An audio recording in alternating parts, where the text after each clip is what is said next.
Welcome to the Brand and Market Podcast, where branding clarity meets marketing strategy.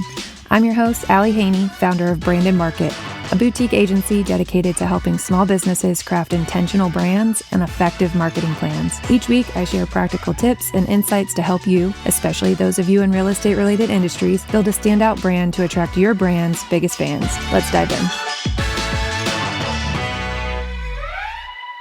Welcome back to another episode of the Brand and Market Podcast. I'm Allie Haney, your host, and I have with me today Gwen Tinsley. And Gwen is my sales coach. This is the first time I've publicly even spoken about it. So it's like I'm still getting used to saying that I have a sales coach. It feels so official. But I actually found Gwen through the brand designer that helped me through my visual rebrand in the early part of 2025. And one of the reasons that I went with that brand designer, as you all know, is that her sales process, her inquiry process, discovery process, whatever you want to call it, it was impeccable. It made me feel taken care of. It made me feel led to the right decision. And once I interviewed Victoria, who was the owner of the brand design agency, on my podcast, and she told me about Gwen, I just knew that I needed what she had. That's when I inquired with Gwen, and so far, the rest is history. I'm at the beginning stages of Gwen's 3-month program. Super excited to dive in and pick her brain a little bit more about things that I'll be learning, but hopefully you'll learn some nuggets too. So without further ado, I'm going to turn it over to Miss Gwen herself so that she can tell me a little bit about herself as well as Grit and Tenacity, which is her coaching business. Oh my goodness, what an introduction. Goodness, I don't know that I can live up to that, but oh my gosh, thank you so much for having me, Allie. And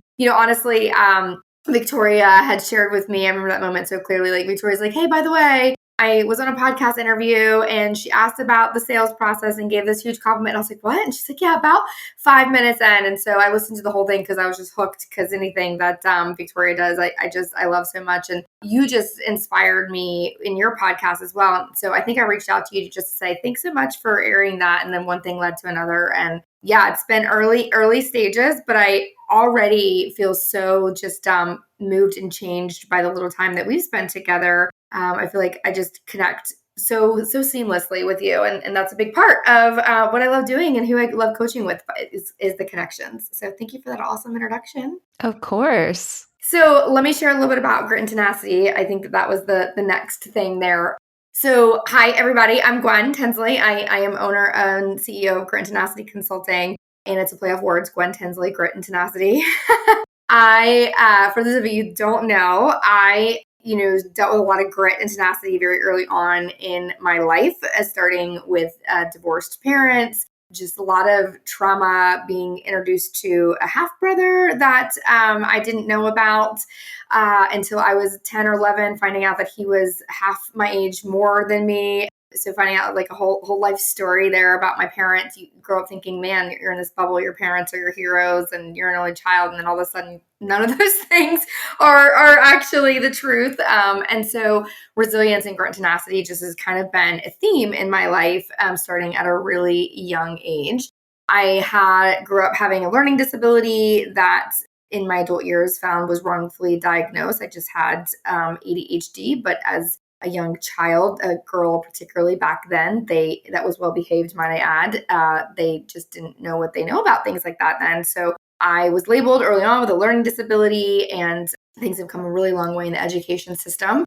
And so it's not what not what it used to be back then. And so again, just keeping that theme the way it is. But I also decided I wasn't going to be a victim of labels, and I was going to be the person who I was meant to be. And so I pursued college and really just learned that, I have to study harder than most. Like I just learned differently. It doesn't mean that I'm not capable. I have to just find my own way, what works for me. It doesn't always work for everybody else. And pursued my master's degree. So I always say that I do have an MBA, but really and truly what I loved about business, or what I love about business, is the human aspect of it. What motivates people, what drives people.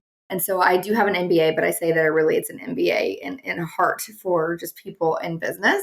I spent a lot of time avoiding a sales role. I hate salespeople. I say that just as a sales coach. Yeah, I hate salespeople. I hate them because honestly, I think sales is grimy, and I think that it's icky, and I think that I, like most people, grew up with the stigma of that used car salesman, right? I would take assessment after assessment. I was blessed to just have the career path of landing in a career development space back in 2008. Those of you who remember that are old enough to remember that. That was like the housing crisis and financial just disaster. And during that time, I was really blessed to understand that it doesn't matter what title you have. It doesn't matter how much money you think you have or don't have, or where you live or you don't live. We all put our pants on the same way every single day, one leg at a time. And most of those people have more problems than the average person do in their lives. And so it just really helped me not give a crap about a title and influence from that perspective. I cared more about who they are as a person than what somebody deemed their title should be in corporate America. And I slowly, or quickly, I should say, realized that that mantra didn't land in corporate America. They wanted you to respect titles and they wanted you to bow down to them. And that's just not who I am. As evolution would have it, I'm so grateful. Victoria, who we've referenced here, she and I worked together a little bit in corporate. She started her own business. And I always say that somebody's journey is attached to your journey, whether you realize it or not. And so you have to keep going. You have to keep saying yes. I'm so grateful she said yes to her business because I wouldn't be where I am today. But I am where I am today and running my own consulting business, focusing on helping female entrepreneurs take the ick out of their sales conversations because Victoria said yes to what she was called to do. And so as a result of that, I'm here today, like I said, helping female entrepreneurs really sell more confidently by leaning into their authentic selves and building those repeatable and easy sales processes along the way. Yeah, that's funny that you say that, like, the word confidently is what sticks out to me the most in everything that you just said, because that also is part of Victoria's help statement, I believe, is like helping female entrepreneurs show up confidently online. And confidence has been something that I have struggled with like throughout my entire life. It's not just like in this one business bucket of sales or conversions. I mean, like I remember back to like high school, I made my varsity soccer team as a freshman in high school. So I wasn't, a bad player. I was a pretty good player. But every single time I stepped onto that field, my coach would be like, I need you to find your confidence today. And so it's like, I feel like I have raw talent, but like that confidence is what takes the ticker, from like being average to being great, to me, at least in like from my like life's perspective. With that being said, what do you think holds not just me back? I'm not asking you to like diagnose me, but not going to. But what holds most women or female entrepreneurs, realtors, etc., what holds most people back from being able to sell confidently? Quite honestly, the what ifs, right? The what ifs this happens, or what if that happens, or just we think on it too long, and then we start to just think about all the bad things that can happen rather than just jumping in and figuring it out as you go. But again, to your point, like that takes confidence, right? It takes confidence in your ability to trust and believe in yourself. One of the things that I feel like, even when faced with decisions, I left my corporate job in June.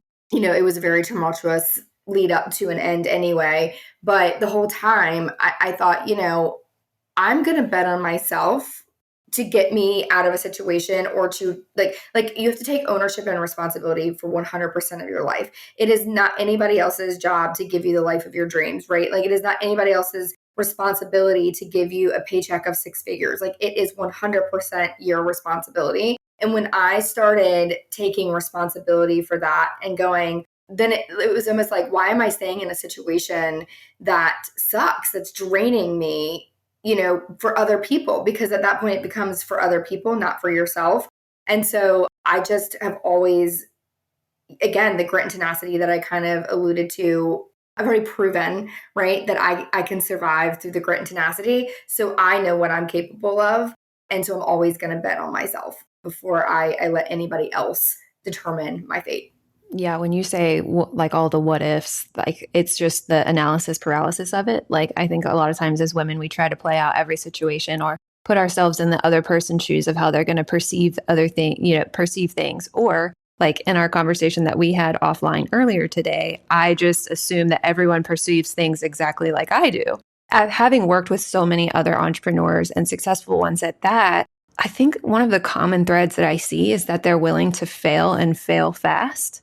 And if you're not willing to be confident enough to be like, I can figure it out, regardless of whether it's a failure or a success, however you want to label that, then it's hard to ever progress at all. If that Yeah. makes sense. Oh, yeah. So true. But you know what? Like, I'm afraid of failing fast. Like, that's so interesting that you say that because, I am also I'm not a risk taker. I like to be very confident or at least fairly assured in that taking this next step is going to result in a certain outcome. But I prepare myself for the worst. I'm like, what is the worst case scenario that can happen? And if I know what the worst case scenario is that can happen and I've wrapped my head around that, then if that happens, I feel like I've already started a contingency plan for that, if that makes sense, right? But if I just blindly jump in, that's not my character either, just to blindly jump in.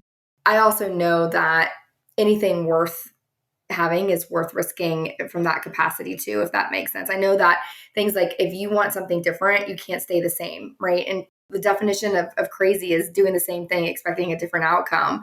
And I have never understood why people live in that space for long because I don't like feeling crazy any more than the next person does, right? But if you want different, you have to do different. One thing that I want to circle back to that you asked about, like why, what keeps like female entrepreneurs maybe like stuck or Yeah. So what do you feel like holds people back from selling confidently? yeah. So the biggest, and I want to circle back on this because I think it's a really big one. In fact, I started another podcast myself just to talk about this. It's called Built from the Ground Up Show.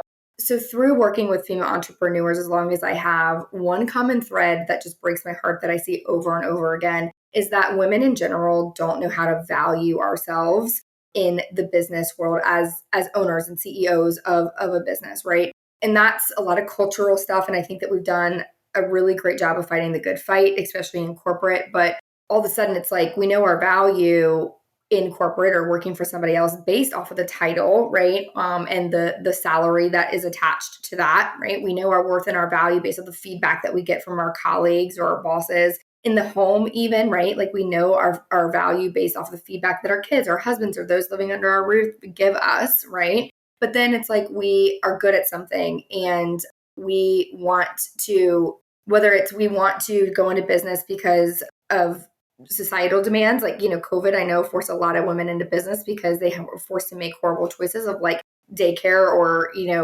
not, right? Or whether it's you just want something of your own. I think that there's a lot of psychological ick that comes with that with women of like just being selfish, maybe, right?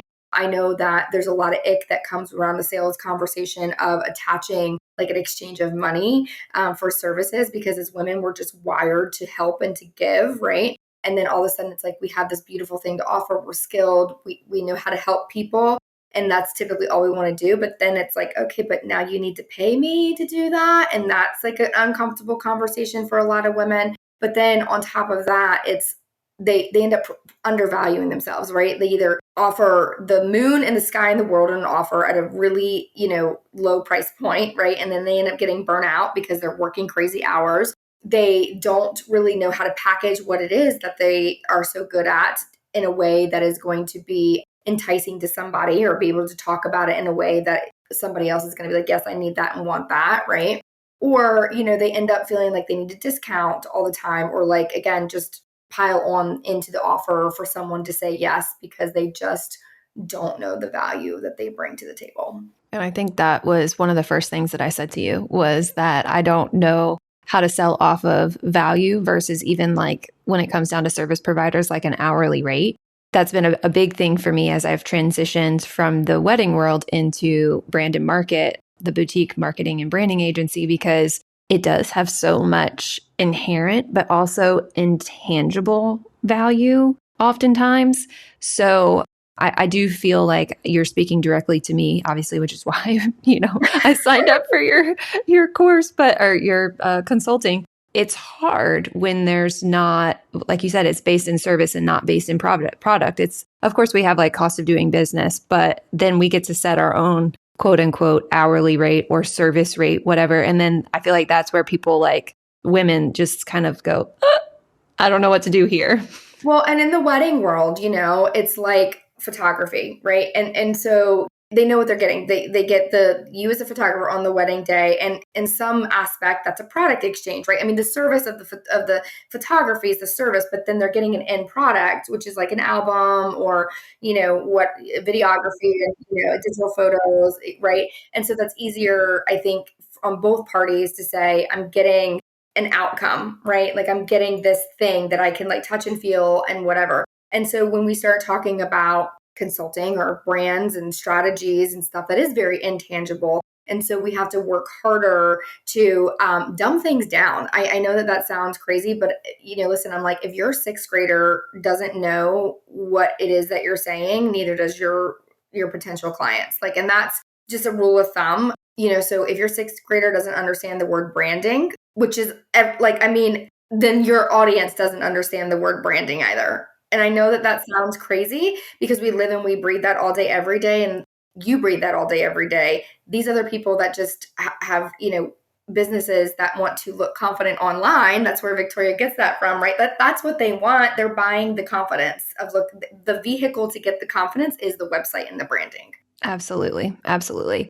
So let's talk a little bit more about sales processes, because a couple of things that you've already opened my eyes to is that the sales process begins at a different time than I guess I initially thought. And also it continues through a different time than I initially thought. So like in my mind, sales process started basically around the inquiry time call. Like that's when I actually started to like pitch my services. And then after that, I didn't really even think of the follow-up process as part of the sales process. But one of the first things that you worked on with me, without really even like having much context, just being able to identify that's where I struggled, you immediately started to hone in on my follow-up process. So can you give me a glimpse into your definition, I guess, of like sales process and where female entrepreneurs should be aware when it starts and when it ends, or if it ever ends? Yeah, no, that's a really great question and topic, and one that I could probably spend hours and hours on if I'm being honest. So I'll try to condense this as best I can. But one of the things that drives me crazy in this service-based world that we live in and with things like Instagram and social media and stuff is that there's a confusion of sales and marketing, right? Yes, do they bleed into one another? Absolutely. But marketing is not sales and sales is not marketing. And so, posting 100 times on Instagram is not selling. There's a distinct difference between marketing and selling. So marketing is your public relations. Marketing is making your good works well known. Marketing is, again, awareness, right? Like trying to build your authority to a massive greater audience that you don't know if they like you, hate you, love you, like that is just like marketing. Okay. And the goal of marketing is to attract, obviously, right, more of the like-minded people that could be interested in working with you, right? But that's still very high up in the funnel. Lots of possibilities. You see, my language is very loose. Could be willing, might be willing to work with you, might love you, hate you, whatever, right? And so that's marketing. And the goal again is to help them identify themselves or rise to the top for you to be able to ascertain that, what this person, might just need a little bit more education, but they could probably be a good, they might be a good fit for me to work with them, vice versa. Yeah, very generally either attract or repel. Exactly. Thank you. Right. Summarize that beautifully. For me, the sales conversation starts whether someone inquires in an email, in a direct message on Facebook or Instagram or whatever, whether they fill out something on your form. I mean, that is part of the sales conversation. And even the questions that you are asking, like if you have someone fill out an inquiry on your form or, hey, book a consult call and you have questions, that is part of your sales conversation. And perception is everything. Whether you turn someone on or off can very easily start at the kind of questions that you're asking. Whether you are already kind of creating a price conversation that didn't need to happen necessarily could start in the questions that you're asking, even on your inquiry forms. I typically am not a fan of people asking for budgets in an inquiry form. To me, I feel like that already sets the stage for we're going to have a pricing conversation. And really and truly, I feel like your price should never be a conversation. I think that the price is the price. And if we doing what we're supposed to do in the sales conversation and build value and excitement, right, that's never a conversation. I think when you ask the budget question in the inquiry forms, it sets the stage for honestly for you to already give up the control, because you're basically asking them to tell you what they think your value is worth to them when they don't even know what it is that you do. Because if they knew how to do what it is that you're doing, they would do it themselves. They wouldn't be inquiring for help, right? So they have no idea what the value of what it is that you do is really. They're just looking at it from an inward perspective, saying, I can only afford this, or I only want to pay this amount, right? And then already you're setting the stage to have that price conversation. Yeah. And one thing that I've noticed too, outside of just the budget thing, is that a lot of times when people think they need something, they actually need something else. So like they've prescribed their own diagnosis, but that diagnosis is incorrect. Yeah, exactly. And that's a whole nother topic for a whole nother thing. That yes, there's so much psychology that goes into that. Don't know where to start with email marketing? Not tech savvy, but still want pretty emails for your subscribers? Then Flodesk is your answer. One of my favorite parts about Flodesk is that it's really beautiful for both the business owner and the client. The client sees well-designed, eye-catching emails that actually makes them look forward to you popping into their inbox. But also on the back end, it's really easy to create funnels and segment customers. This was what I was most intimidated about when first starting an email list, and Flodesk took care of all of that. If you'd like 50% off your first year subscription to Flodesk, simply go to allyrayhaney.com/Flodesk to sign up and get your email list started today. So, but that's, again, that's where the sales conversation really starts, is perception. And, again, getting the information that we need to ascertain whether or not we can help them or not. And then for me, that flows all the way until you don't have a relationship with this client or contact anymore. So anytime that you get a chance to connect with somebody on a Zoom meeting, or even when you bring them on as a client, your customer journey is actually part of your sales process.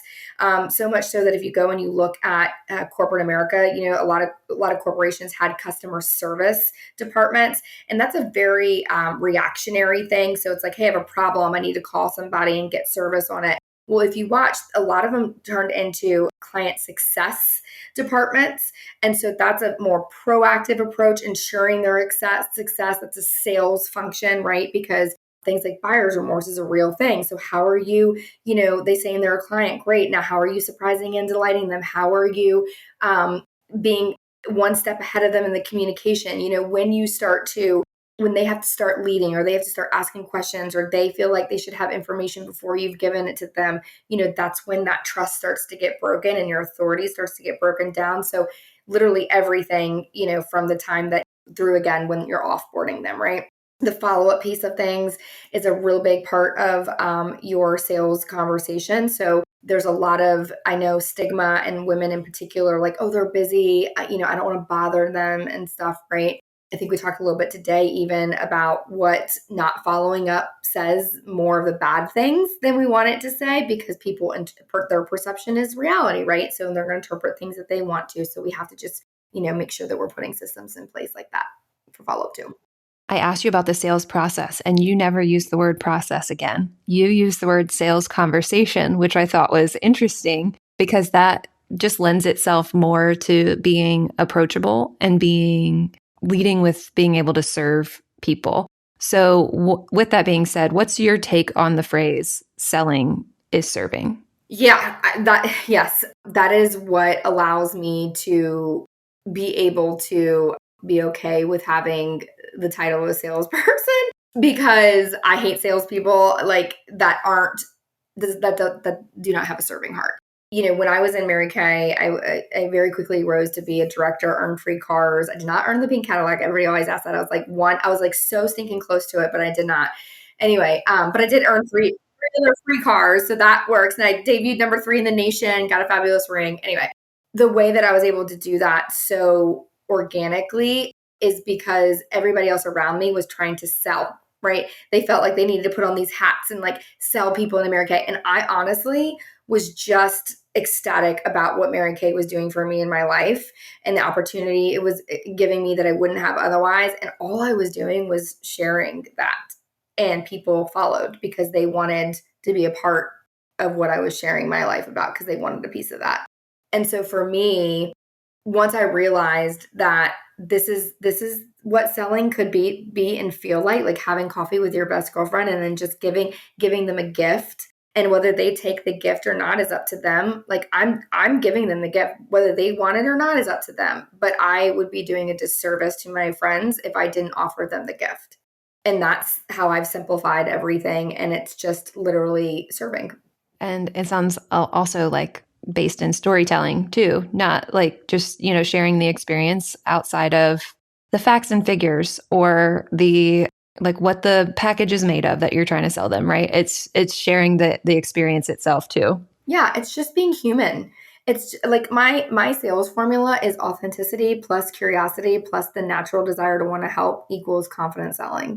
And it's just literally being curious about how you could maybe help somebody, and then, being authentic and genuine, and telling stories of how you've helped other people like them. Yeah, that's amazing, because I think also like confidence plays into that. It's like, am I confident that I am able to help that person? But it takes so long for women to be able to say that they are confident in their ability to serve, which is crazy because it's like to everybody else around them, it seems so very obvious.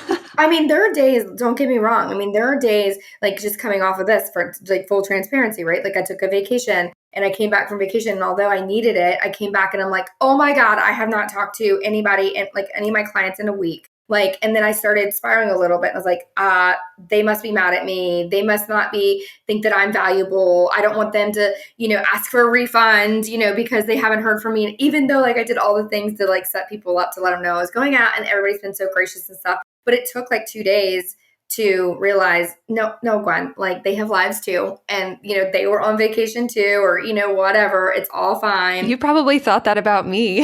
No, I didn't. I knew. Like, listen, the women that Look, I was like, no, I'm going to let her have a really great vacation and not plague her with any of my shit. Do you see perception? People's perceptions are the realities, like, but that's probably like the biggest thing that I could say is like, if you can somehow put yourself in somebody else's shoes and not automatically go to worst case scenario.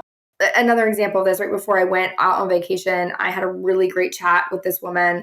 We'd scheduled a consult call for right before I had gone out on vacation, and she didn't show up. And so I wrote her an email. I was like, is everything okay? Because again, like we all do, I got this really great vibe that she was a woman of her word, but we're all disappointed every now and then with people, right? And so I had written her email, is everything okay? And I haven't heard back, didn't hear back from her for like 2 weeks. And I literally just got an email from her today. She was like, Gwen, I am so sorry. She's like, I was in the middle of the last stages of rebranding. I just realized that my email didn't connect to the other email or whatever. She's like, it's been like a couple weeks. She's like, I'm so incredibly sorry. If you're still interested, I'd love to chat. So I just think that we have to give grace and not think the worst of people, and just know that, if someone really wants you to stop emailing them, they'll tell you. And then you stop emailing them, but until then, you're just trusting and believing in what you have to offer is so amazing that they need it and that their lives are worse off without it. That makes sense. So with that being said, what do you think is one of the most common sales mistakes that you see female entrepreneurs make? Or maybe not mistakes, missteps, misconceptions? Let's start with misconceptions. I don't think anything is a misstep, and I don't think anything is a mistake. I come from a world of sales where you said the wrong thing, and it was like, well, why'd you say that? It's like, because it felt right at the time, and then you're telling me that it's wrong. Like, there's no right or wrong, as long as you're being authentic to who you are. I think that keep doing that. Like, keep doing it, right? As long as it's not ill-intended or whatever, and your intentions are good, like just keep being you. There's no right or wrong. Misconceptions. So I think that one of the biggest misconceptions in selling is that you're bugging people. And you're not. In fact, Victoria, we're talking about Victoria, our mutual connection here. When she tapped me on the shoulder, she's like, I've gotten as far as I can go. I have these lists of leads, and I'm stuck. I don't know where to go. And I was like, well, how many? We went one by one. how'd you follow up? I didn't follow up with them. What do you mean you did not follow up with them? I will tell you that I teach a class called Fortunes in the Follow-Up. And did you know that 80% of people say yes after the 5th to 12th follow-up?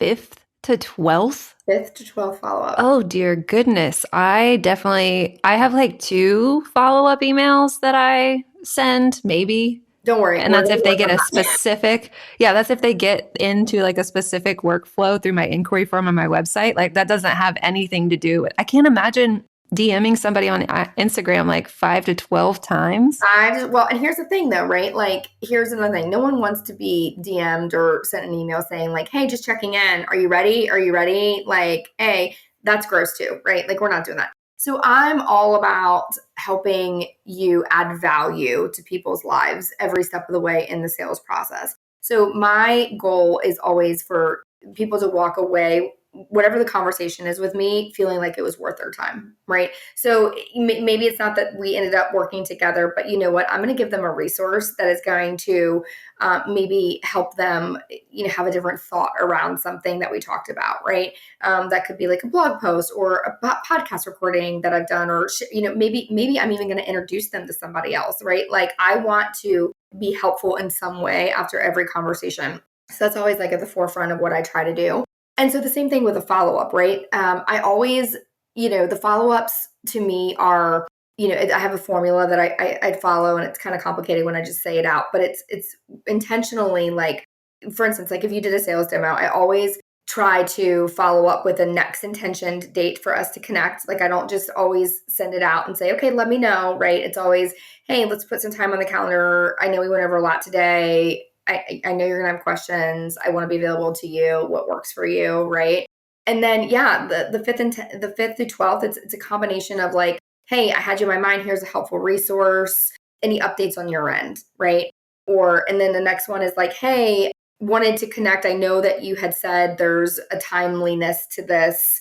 I just have an eye on the calendar and wanted to share that we're getting a little tight on time. Has something changed on your end? So that's one of my most favorite questions in follow-up. And when I haven't heard from somebody is like, has something changed? Because you never know. You never know. In fact, that's a question that I typically ask first on every one of my calls that I do with my prospects, is because, I mean, gosh, someone could pass away, anything could happen in such a short amount of time that changes everything. And so we just don't know. And so when you start off with like, hey, how's it going? Like, fill me in. What's changed since we last spoke? And that's the part of the sales conversation, like you were saying earlier. And I did notice one like commonality in all of the examples that you gave. They all end in a question. Because, and open-ended too, right? Because I'm an open book, and I want you to be able to help me as best as you can. And I'm like, so let me give you all the information, because I don't know what I don't know. And I know I don't know what I don't know. That's why I'm coming to somebody else that's more of an expert. And so ask me whatever you need to ask me so that you can have all the information so that you can best help me. Like, I'm not trying to be helped some. I want to be helped totally, right? But I always get so frustrated because I'm like, I can't help you if I don't know everything. So even, I was working with a client earlier today who was really vulnerable with me and her mental space of feeling like imposter syndrome. I'm like, thank you. Because now we're going to shift gears and we're going to work on something a little bit different, rather than me just continuing down this path of helping you build these systems that like you're not emotionally connected to, because you have other, a mindset challenges that we need to address first. And that needs to happen before we can keep going this way, Yeah, that makes sense. So that kind of brings us to a nice little conclusion there. I always ask my guests this one specific question as we sign off. I would love to know, and you can do it specifically through a sales lens if you'd like, what is your number one piece of advice for our listeners to be the best in their brand and in their market? Number one piece of advice. Okay, this is not me trying to sell anybody on anything, okay? So just know that. Even if it was, that would be perfect. Okay, but it's not. But also, girlfriends, focus on your sales conversations. Like, that is my one piece of advice. And I say that because, again, we go back to full circle the conversation we started with in the beginning of marketing versus sales. We spend so much money on ads and, just the marketing piece of things and hiring social strategists and, all this stuff.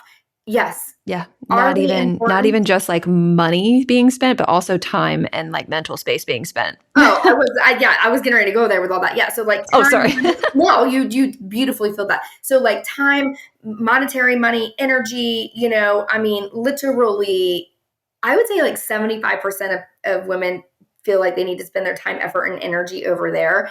And it's all for what? It's all so that you can get the sales conversation. And then no training and no focus goes in on those sales conversations. And then guess what? You're talking about the crap that nobody cares about. You're word vomiting and scaring people off. You're not priced appropriately. You don't understand your true value. So how the heck are you able to even like talk about it? But yet over here on social media, for all the likes and hearts that don't put money in your pocket, that is just compliments until that puts money in your pocket. So what? So you can tell I'm kind of passionate about that. So focus on your sales conversations is my one piece of advice. Oh, very good. Very good. Thank you for that. And I am going to be taking your advice over the next 3 months. I'm very excited. Gwen and I have our like big onboarding call later this week. And I'm like a little, like I'm excited, but also a little scared that I'm going to like uncover something that's just like totally not on my radar. But you'll have clarity and you'll have immense confidence and it's going to energize you. So watch out, world. Yes, ma'am. Okay. I would love for our listeners to be able to find you offline and online. So can you tell us where to find you guys or find you? Yep. So everything is Grit and Tenacity Consulting. So it all spelled out Grit and Tenacity Consulting at gmail.com. Feel free to email me or on my website, gritandtenacityconsulting.com. And then of course on Instagram, Grit and Tenacity. So consulting. Awesome. Thank you so much. I will have all of that linked in the show notes for you all. So I hope you enjoyed our time with Gwen today. She has dropped some truth bombs on us as she always does. So thank you for your time, Gwen. Thank you so much, guys. And Allie, I'm so grateful and blessed to be working with you. Thank you. You just completed another episode of the Brand and Market Podcast. If you found this helpful, please rate, review, and subscribe to help others find this show and so that you never miss an episode. Don't forget to take a look at the show notes for all the resources mentioned today. See you next Wednesday, and as always, I'm here cheering you on as you build your dream brand and business.